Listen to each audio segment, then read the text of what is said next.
자, 오늘 이제 호세아서 12장 7절로 13절 말씀을 우리가 읽었습니다. 저는 이 말씀을 묵상하면서 이제 제가 어렸을 때 읽었던 이솝우화 생각이 났어요. 여러분들도 어렸을 때 이솝우화 많죠. 이솝우화가. 이솝우화 가운데 늑대와 학이라는 그런 우화가 있었죠.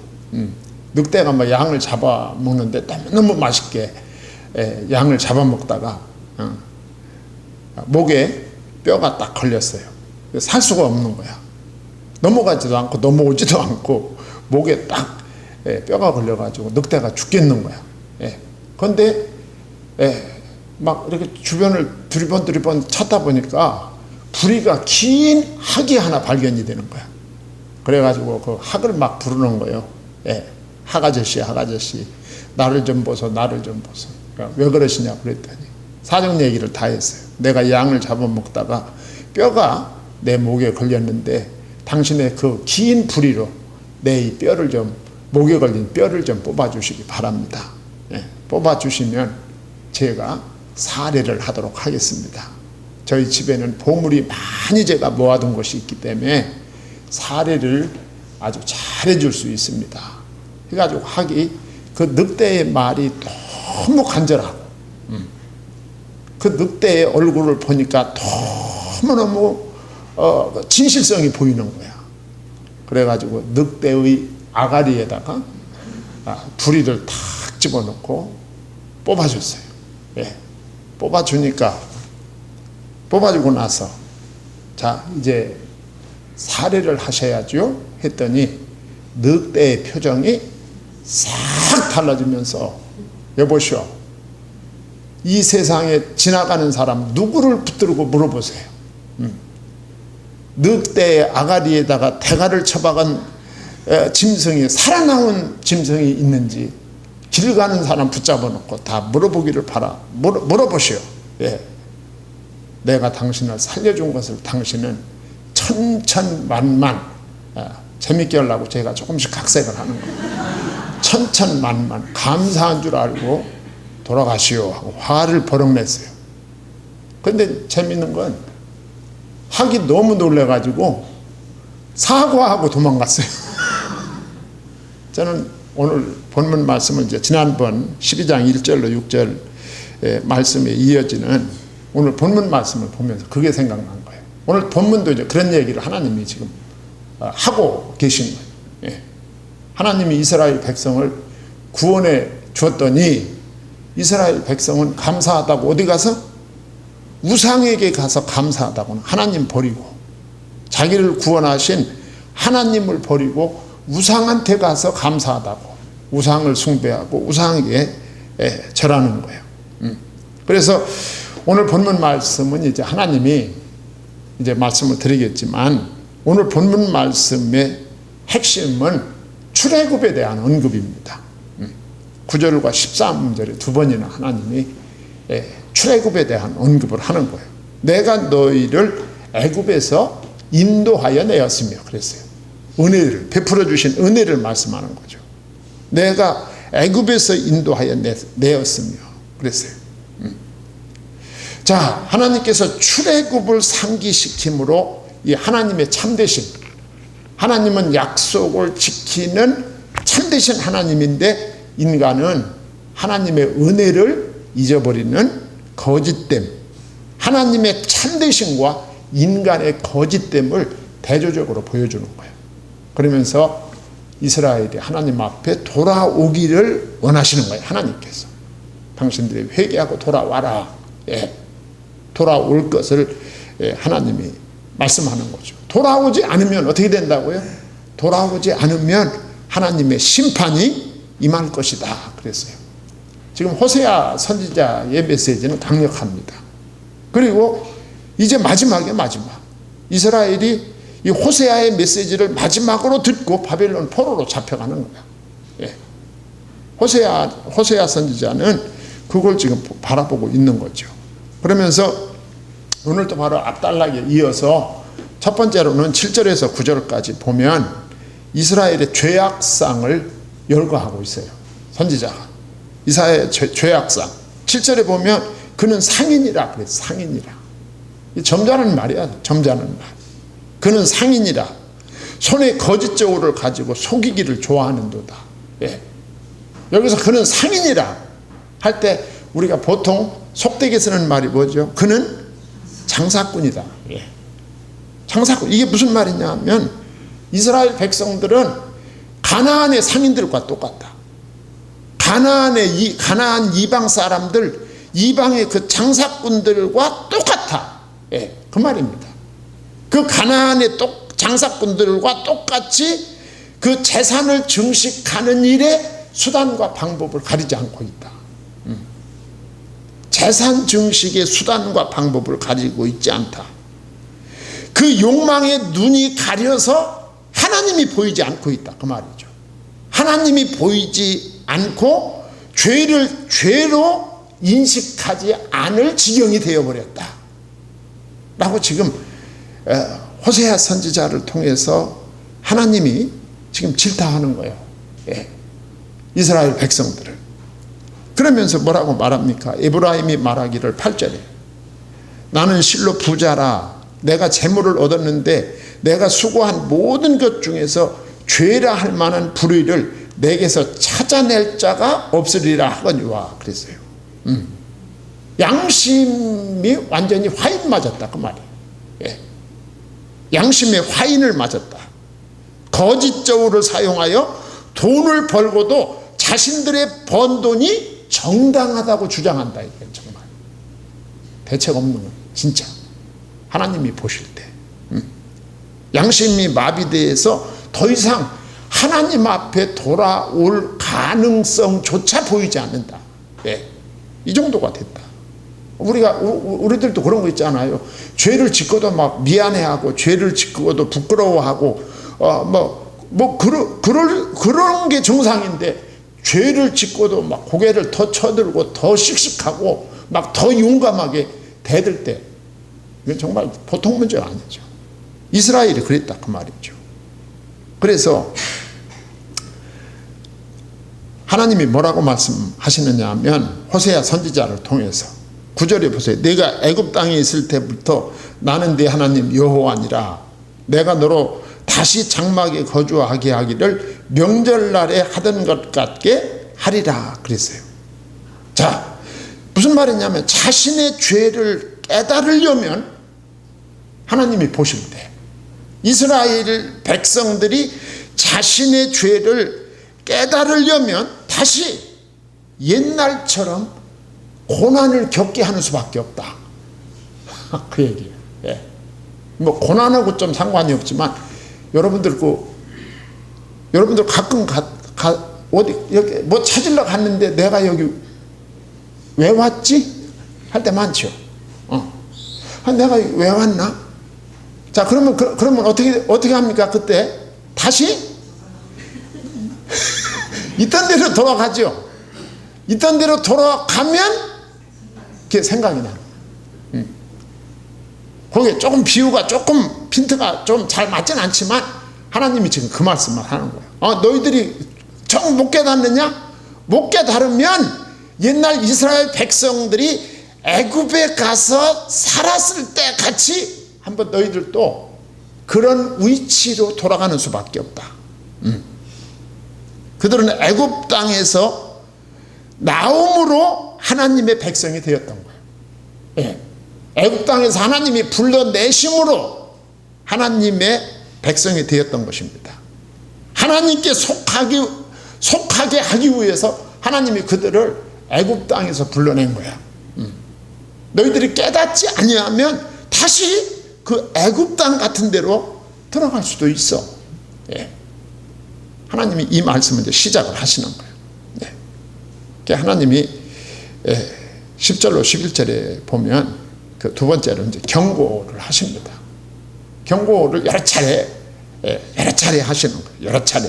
내가 여러 선지자에게 말하였고, 여러 선지자에게 말하였고, 이상을 많이 보였으며, 선지자들을 통하여 뭐를?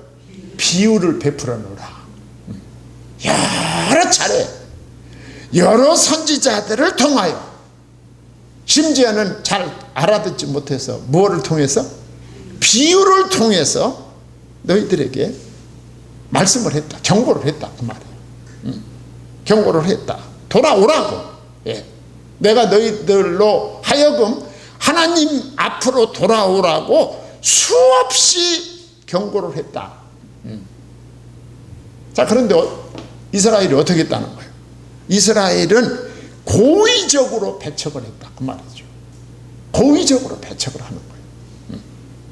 오늘날도 신앙생활을 고의적으로 안 하는 사람들 많습니다. 예. 고의적으로 안 하는 거죠. 고의적으로 안 해. 예. 왜 안 하는지 알아요? 네가 너무 열심히 내서 다 안 하는 거야. 딱 그래가면서. 예. 부모님이 너무 열심히 해가지고 고의적으로 안 하는 자식도 있을 수 있고, 남편이 너무 열심히 해서, 아내가 너무 열심히 해서 고의적으로 나는 신앙생활 안 한다. 막 이런 일이 있을 수 있어요. 예. 그래서 11절에 보면 이스라엘이 회개를 거절합니다. 길르앗은 불의한 것이냐? 과연 그러하다. 그들은 거짓되도다. 이스라엘의 악함을 강조하는 거죠. 예. 11절 하반절에 길갈에서는 무리가 수송아지로 제사를 드리며 그 제단은 반일항에 쌓인 돌무더기 같도다. 예. 그들의 사악함을 강조적으로 지금 일컫는 거예요. 예. 그들의 죄의 고의성과 그 죄의 악질성을 보여주는 거예요. 일부러 우상을 숭배하는 거예요. 일부러 우상한테 더 많은 재물을 드리고 우상의 제단을 고의적으로 그들이 쌓아나간다. 자, 이렇게 이스라엘의 죄를 고의적으로 저지르고 있다. 그러니까 이스라엘의 죄를 크게 세 가지로 정리할 수 있어요. 알아듣기 쉽게. 첫째는 하나님을 거스려 부정직하게 행하는 거죠. 아까 마치 가나안의 상인들처럼 저울을 속인다. 저울을 속여서 돈을 벌듯이 하나님도 그렇게 속인다. 그 다음에 두 번째는 선지자들의 경고에도 불구하고 하나님을 떠나 돌아오지 않는다. 이게 두 번째 범죄예요. 그리고 세 번째는 하나님의 모든 하나님의 은혜를 망각하고 있다. 그들이. 이 이스라엘의 세 번째 범죄입니다. 요약하면 그렇다. 그 말이죠. 자, 그러면서 이제 세 번째로 12절로 14절에서 이제 옛날 얘기하는 거예요. 옛날 얘기. 하나님이 옛날에 이스라엘에게 베풀어 주셨다. 그 은혜를 이제 말씀하시는 거예요. 말은 호세아가 하지만 호세아를 통해서 말씀하시는 분은 여호와 하나님이십니다. 자, 여기서 야곱을 돌보셨음을 말씀하고 있어요. 이 12절로부터 14절 말씀을 여러분들이 잘 보셔야 돼요. 여기에 아주 중대한 메시지가 있어요. 이게 보통 그냥 옛날 얘기하는 거로 끝나는 거 아니야. 12절에 보면 하나님이 그 옛날, 창세기 32장이죠. 그 옛날 야곱을 돌보셨다. 하나님이 야곱을 돌보셨다. 제가 설명하기 전에 줄거리 먼저 말씀드리면, 또 13절에 보면 하나님은 야곱만 돌보신 것이 아니라 13절은 야곱의 자손 이스라엘을 출애굽시킴으로 돌보셨다. 이 줄기를 잘 봐야 돼요. 하나님은 이스라엘의 조상 야곱을 돌보셨다. 야곱만 돌보신 것이 아니라 야곱의 자손들도 돌보셨다. 할렐루야. 그리고 현재 너희들도 돌보고 계신다. 요 3단 논법을 쓰시는 거예요. 하나님. 여기에 아주 중대한 메시지들이 아주 담뿍 담겨 있어요. 자, 보세요. 12절에 야곱이 아람 뜰로 도망하였으며 이스라엘이 아내를 얻기 위하여 사람을 섬기며 아내를 얻기 위하여 양을 쳤고 그랬어요. 여러분, 야곱이 보세요. 이 말씀을 보면 야곱이, 여기 아람은 바단 아람입니다. 밧단 아람의 외삼촌 라반이 살고 있어요. 예. 그 집으로 지금 도망을 갔어요, 옛날에. 예. 그 왜 도망갔어요? 그 형님에게 팥죽이라고 합시다. 붉은 것이니까. 형님한테 주관 그릇을 주고 장자의 명분을 바꿨어. 그리고 아버지의 축복을, 장자의 축복을 형님 몰래 받았어요. 형님은 어디 갔어요? 사냥 갔어요. 돌아오면 어떻게 돼요? 맞아 죽어요. 그래서 형님 집을 이제 떠나서 밧단 아람으로 간 거야. 이게 우리가 이 역사, 나타난 역사로 보면 사기꾼들의 노름에 불과한 거야. 겉으로 나타난 것만 보면 거짓말쟁이 사기꾼들이 사기치다가 도망가고 쫓아가고 그런 내용들이 있죠. 그런데 중요한 것은 그 배후에 하나님의 섭리가 있다는 거야. 예. 구속사를 이루기 위한. 좀 더 알기 쉽게 말하면 하나님이 아브라함에게 약속하신 그 약속을 성취하기 위한 하나님의 언약이 그 배경에 깔려 있다는 거야. 예. 오늘 본문은 전혀 다르게 얘기하잖아요. 보세요. 야곱이 아람들로 도망하였으며, 이건 창세기 32장하고 다를 바가 없죠. 예. 아람들로 도망하였으며 그 밧단 아람 들에 라반이 살고 있었어요. 외삼촌. 예. 거기서 라반은 농사를 짓고 목장을 하고 거기서 잘 살고 있었어요. 그 도망했어요. 그런데 여기 이스라엘이 누구야? 야곱이죠. 앞에서 야곱이라고 부르고 그 다음에 이스라엘이라고 불러요. 예. 앞에서 도망하는 야곱한테는 뭐라 부르고? 야곱이라 부르고, 아내를 얻기 위하여 사람을 섬기고 양을 치는 야곱한테는 뭐라고 부릅니까? 이스라엘이라고 부르는 거예요. 그런데 재밌는 것은 문맥에 이스라엘이 애굽으로 밧단 아람으로 도망간 것이 아니고 아내를 얻기 위하여. 하나님의 구속사로 볼 때는 밧단 아람으로 하나님이 왜 도망가게 하셨을까요? 아내를 얻게 하려고 도망가게 한 거예요. 아무도 안 놀래네? 아내를 얻게 하기 위해서 아내를 얻게 하기 위해서. 놀랍지 않습니까? 아내를 얻게 하기 위해서 도망간 거예요. 나는 내가 형이 무서워서 도망갔는데 알고 봤더니 누가 그 모든 이벤트를 지금 누가 움직이고 있는 거예요? 하나님이 움직이는 거예요. 뭐를 이루기 위해서? 구속사를 이루기 위해서. 아내를 얻기 위해서 지금 외삼촌 밧단 아람 외삼촌 라반의 집으로 간 거예요. 우리 알다시피 아내를 얻기 위해서 누구를 섬겼어요? 라반을 섬겼어요. 몇 년 동안? 14년 동안을 라반을 아내를 얻기 위해서 섬기고 또 양을 치기 위해서 14년 동안을 섬긴 거예요. 우리말 사자성어 가운데 유유상종이라는 말이 있어요. 무슨 말인지 아시죠? 같은 종류끼리 논다 그 말이야. 예. 사기꾼은 사기꾼을 만나요. 이 야곱이 거짓말을 잘하는데 라반도 만만치 않아요. 라반도. 예.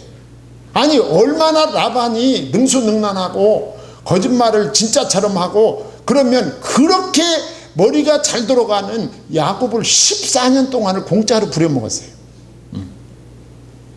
아무도 안 놀라네. 아니 목사님 그 사람 나만은 못합니다. 그거야 뭐야. 네. 지금 이 상황이야. 아내를 얻기 위하여. 그러니까 아내를 얻기 위하여 지금 야곱이 어디 간 거야? 밧단 아람에 간 거야. 예. 아내를 얻기 위해서. 참 그러면서 거기서 결혼을 해가지고 그 비천한 중에 아들을 몇 명 낳습니까? 12명을 낳는 거야. 예. 이게 예산일이 아닌 거야. 예. 아들을 12명을 낳습니다. 예. 그리고 그 12명의 아들이 이스라엘 12족장이 되는 거야. 예. 12족장. 이스라엘을 이루는 12조상이 된다 그 말이에요. 예. 그러니까 아브라함, 이삭, 야곱, 그 다음에 야곱의 12아들이 이스라엘 민족의 조상이 되는 거야. 이게 예산일입니까 이게? 예. 이게 예산일이 아니죠. 예. 야곱이 형이 두려워서 야곱은 바단 아람으로 피신해 갔는데 하나님은 거기 가서 야곱이 결혼하게 만들고 그 야곱이 결혼해서 12아들을 낳게 만들고 그 12아들이 12족장이 되게 하고 그 12족장으로 하여금 이스라엘 그 애굽에 가서 430년이 지나는 동안에 한 나라 한 민족을 이루게 하셨다 그 말이에요. 그리고 그가 애굽에서 나와서 가나안 땅에 정착하게 하였고, 예. 그 가나안 땅에 정착한 이스라엘 민족 중에 이따 말씀드려야 될 건데 예수 그리스도가 오게 하셨다 그 말이에요. 그리고 그 예수님을 여러분과 저도 믿고 구원받게 하셨다. 놀랍지 않습니까? 예. 이 역사의 배후에서 이 역사를 움직이는 하나님의 손길이 놀랍죠. 하나님이 그렇게 역사하신 거예요. 예. 그래서 지금 그걸 밝히는 거예요. 야곱이 아람 뜰로 도망하였으며 이스라엘이 아내를 얻기 위하여 사람을 섬기며 아내를 얻기 위하여 양을 쳤고 그랬어요. 예. 도망가는 야곱은 야곱이라 부르고 이제 아내를 얻기 위한 야곱을 이스라엘이라 불렀다. 이스라엘은 창세기 32장의 야복나루에서 야곱이 눈물을 흘리며 밤새 씨름하듯 기도하여 얻은 이름이 이스라엘이잖아요. 너는 하나님과 겨루어 이기었다. 보통 이름이 아닌 거야. 예. 하나님께서 지금 호세아 선지자를 통해서 지금 그것을 이 놀라운 하나님의 계획과 하나님의 목적을 지금 다시 일깨우는 거예요. 예. 일깨우고 뭐라고 말씀하느냐 하면은 그러면서 이제 출애굽을 이제 말씀하는 거예요. 13절에 여호와께서는 한 선지자로 이스라엘을 애굽에서 인도하여 내셨고 이스라엘이 한 선지자로 보호받았거늘. 지금 뭐가 강조되고 있어요? 한 선지자가 강조되고 있는 거예요. 그러니까 이스라엘을 구출하는 데는 많은 선지자가 필요하다? 필요 없다? 필요 없다. 한 선지자면 되는 거예요. 예. 하나님이 쓰시는 한 선지자가 필요했다. 역사적으로는 그 한 선지자가 누구예요? 모세죠, 모세. 예. 역사적으로는 모세야. 예. 궁극적으로는 그 모세를 통해서 보여주시는 한 선지자는 예수 그리스도입니다. 예. 모세가 한 선지자로서 이스라엘 백성들을 애굽에서 구원했듯이 하나님은 모세와 같은 한 선지자 예수 그리스도를 보내주셔서 죄와 저주와 사망 권세에 잡혀있는 천하 만민을 구원하게 될 것이다 라고 하는 깃발을 여기서 또 꽂는 거예요. 한 선지자의 깃발을 하나님이 역사 무대에다가 탁 꽂는 거죠. 내가 모세와 같은 한 선지자를 보낼 것이다. 예. 천하 만민을 구원하는 데는 많은 선지자가 필요한 것이 아니다. 예. 한 선지자 모세를 통해서 하나님은 이스라엘을 구원하셨습니다. 그리고 그 한 선지자 되시는 예수 그리스도를 통해서 우리를 구원하실 것입니다. 이때로서는. 예. 우리는 그 예수님이 마침내 오셨고 그 예수 그리스도로 말미암아 구원받게 된 것입니다. 너무 감사하죠. 자, 이걸 지금 얘기를 하는 거예요. 한 선지자를 보내서 이스라엘을 구원하셨다 그 말이죠. 이건 가능한 일이 아니었다 그 말이에요. 이건 사람의 힘으로 가능한 일이 아니다. 불가능한 일인데 하나님은 한 선지자를 통해서 이루셨다 그 말이죠. 그리고 40년 동안을 광야에서 지켜주셨다. 여러분 40년 동안 이스라엘이 광야에서 살 수 있었던 것은 하나님의 은혜입니다. 광야는 사람이 사는 장소가 아니에요. 그러면 우리가 광야 하면 이게 잘 와서 닿지 않아요. 사막이에요, 사막. 사막에서 40년 동안 이스라엘이 살았다 그 말이에요. 사막은 사람이 살 수 있는 곳이 아닙니다. 사막은 사람이 살 수 있는 곳은 세 가지 조건이 필요해요. 물이 있어야 되고, 그 다음에 땅이 있어야 돼요. 땅이. 그리고 온도가 맞아야 되는 거예요. 세 가지 조건이 있어야 사람이 살 수 있어요. 물이 있어야 되고, 그리고 농사를 붙일 땅이 있어야 되고, 그리고 온도가 맞아야 사람이 살아요. 그런데 사막은 그런 조건을 갖추고 있지 않은 거야. 그런데 그 사람이 살 수 없는 사막에서 이스라엘이 몇 년? 40년을 살았다. 이스라엘만 산 게 아니야. 짐승들도 가축들도 거기서 40년을 광야에서 산 거예요. 가축들도 번식하고 이스라엘 백성들도 그 사막에서 40년 동안 생활하면서 계속 숫자가 불어나게 되는 거죠. 이것은 하나님의 무조건적이고 일방적인 하나님의 은혜다. 그런 걸 가르쳐 주는 거예요. 너희들은 이런 은혜 받은 민족이다 그 말이죠. 그런데 그 이스라엘이 지금 하나님을 어떻게 했다는 거예요? 버렸다는 거예요. 버렸다는 거. 너희들이 지금 하나님을 떠났다. 이게 문제지. 하나님을 떠나고 아까 위에서 말씀한 대로 선지자들을 수없이 보내서 너희들을 설득하는데도 불구하고 경고하는데도 불구하고 돌아오지 않고 있다. 자, 그래서 에브라임이 여기 이제 에브라임이 경로하게 함이 어떻게? 극심하였으니. 여러분, 우리가 모든 것이 다 도가 있어요. 도가. 선이 있다 그 말이에요. 무슨 선? 지켜야 될 선. 넘지 말아야 될 선이 있는 거야. 선이 있어요. 여러분들 집에서 아이들하고 대화할 때도 이 선을 잘 지켜야 돼요. 선을. 10대, 20대 이 자녀들하고 대화할 때도 넘지 말아야 될 선을 넘으면 안 되는 거야. 지켜야 될 선이 있어요. 다 심각해지는 거야.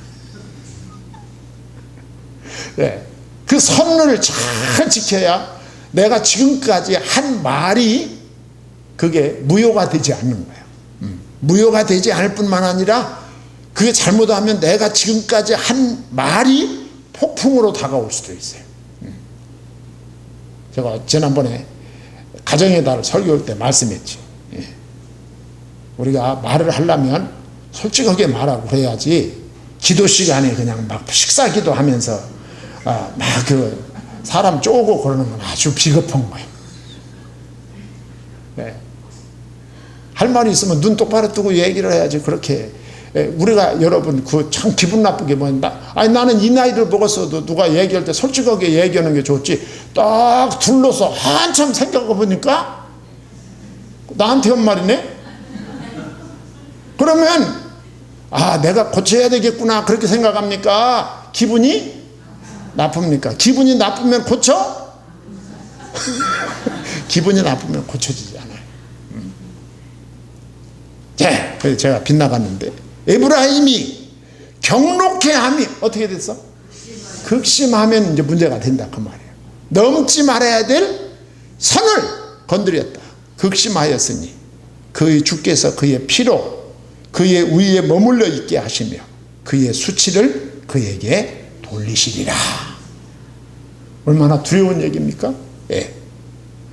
은혜를 잊은 이스라엘은 말씀에 불순종함으로 하나님을 경록해 하였다. 그들의 배역은 갈수록 심해졌고 하나님의 노여움을 더욱 커질 수밖에 없이 만들었다. 하나님의 노여움이 극에 달했다. 예. 이제 그들은 불의에 대한 대가를 본인들이 치를 수밖에 없게 되었다. 그리고 그 대가를 치를 때 핑계치 못하게 되었다. 얼마나 두려운 이야기입니까? 이스라엘 백성들은 호세아의 이 메시지를 듣고도 돌아오지 않았어요. 네. 우리가 앞으로도 호세아서가 이제 13, 14장 남았습니다만 이 메시지를 듣고도 돌아오지 않습니다. 그리고 이스라엘은 멸망을 하는 거예요. 아수르한테. 네. 멸망하는 거죠. 돌아오지 않으면 하나님이 경고하고 하나님이 깨우쳐 주는데도 불구하고 돌아오지 않으면 깨우쳐질 때까지 이제 하나님이 돌아오도록 하나님이 권하는 거죠. 그 권하는 것이 우리에겐 아픔인 거야, 그게. 우리 성도님들 신앙생활을 오래 할수록 그 영적인 감각은 예민하기를 바랍니다. 예민해서 하나님의 말씀이 우리의 심령을 건드릴 때 우리가 깨닫고 회개하고 깨닫고 돌아올 때 하나님의 복과 은혜가 우리의 삶 속에서 충만하게 되리라 믿습니다. 네, 기도하겠습니다. 하나님 아버지, 하나님의 은혜와 사랑을 감사드립니다.